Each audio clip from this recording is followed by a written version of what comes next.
गैर मुल्की करेंसी की तिजारत में क्या अदा किया जाता है? फॉरेक्स ट्रेडिंग में जो करेंसी अदा की जाती है वो काउंटर करेंसी है।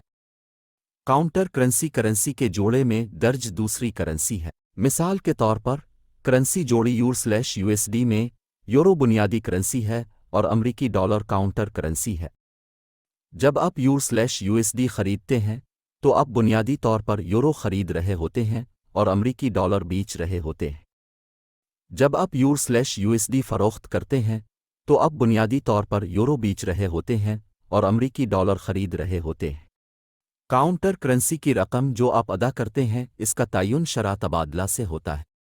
शरह तबादला दूसरी करेंसी के लिहाज से एक करेंसी की कीमत है। मिसाल के तौर पर अगर यूएसडी की शरह मुबादला 1.25 है तो आप हर यूरो के लिए 1.25 अमरीकी डॉलर अदा करेंगे जो आप खरीदते हैं।